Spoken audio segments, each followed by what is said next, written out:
Hey guys, Roger here, and I've been wanting to replace my two 27-inch monitors for some time now.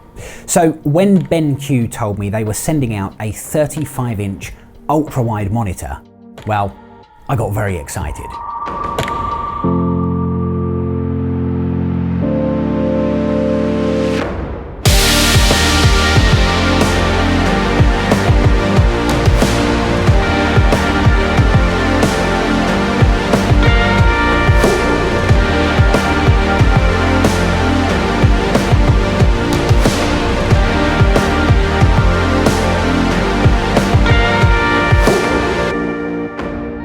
This is the EX3501R.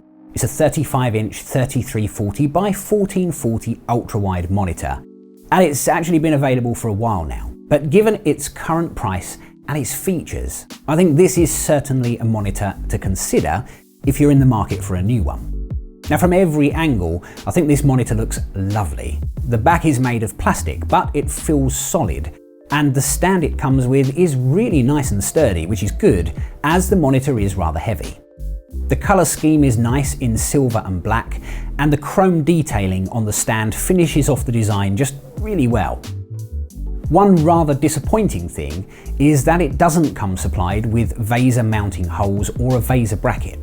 I have seen that a few people have managed to find one online, but for me this monitor works well on my desk using the stand it comes with. You can of course adjust the height of the monitor and also the viewing angle, and it's quite easy to position it exactly where you want it. I appreciate the nice big hole in the middle of the stand as well, which really does help with cable management quite a lot. I'm not a fan of wires at all, so it's nice that there is some kind of cable management here. So as well as the power supply, there are also a few cables included, such as a HDMI to HDMI cable and a DisplayPort to mini DisplayPort cable. Now, while we're on the subject of cables, the monitor has a good number of inputs as well, including a USB-C port with support for display input, two USB ports which will allow you to connect, for example, a keyboard or a mouse, two HDMI inputs, a DisplayPort input, and also a 3.5mm headphone socket. Also, there are no speakers built into this display, so that is definitely something to keep in mind. The display has a resolution of 3440 by 1440, and after using it for a few weeks, I think it would be hard for me to go back to a 1080p display. The more I look at this, the more I really like it. It has a nice 1800R curve, which gives you that wraparound experience, which is especially good for gaming. And the display has a 100Hz refresh rate, which means you get much smoother and responsive gameplay. It also has a good list of features, including adaptive brightness, and sensors just below the BenQ logo on the front of the monitor can monitor the brightness of the room you're in and will automatically adjust the brightness of the display. Now, I think this is cool if you're looking at a display for a long time, as it's going to protect your eyes. But for those people that don't like features like this, well, it can be easily disabled. It has a VA panel which has fantastic viewing angles, nice deep blacks, and vibrant colours. Now, after a good few weeks of use, I think the display is very impressive. Coming from an older monitor, I really can appreciate the difference. Now, when it comes to gaming, it has support for AMD Freesync, which will match the refresh rate of the monitor with your GPU up to 100Hz, which will allow for better gameplay. So perhaps you're thinking that it's not capable of hitting those higher refresh rates, such as 144 or 240Hz. But if you're coming from something like a fairly standard 60Hz display, you will definitely notice the difference. This monitor also has a HDR setting, which I think does make a noticeable difference. Now, I've found myself using it more than I thought I would, as I like the way everything looks with HDR turned on. So this is an 8-bit panel with a brightness level of just over 300 nits. Now, for true HDR, you would normally expect a 10-bit display, which is capable of showing more shades of primary colours, and the display would normally have a brightness of at least 400 nits. So this monitor falls slightly short in both of those areas. However, with that said, HDR is an option, and using it certainly does make a difference. So I do think that anyone that appreciates the use of HDR will be pleased that the option is there.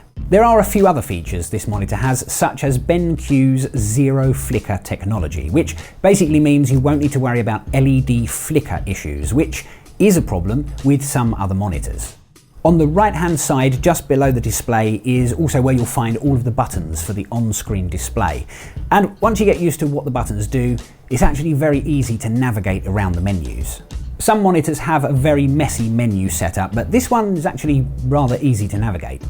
My experience with the monitor has been good. For the games I play, such as Fortnite, Assetto Corsa, and even a little bit of American Truck Simulator, it really helps being able to see much more than I used to be able to, as the display is so wide.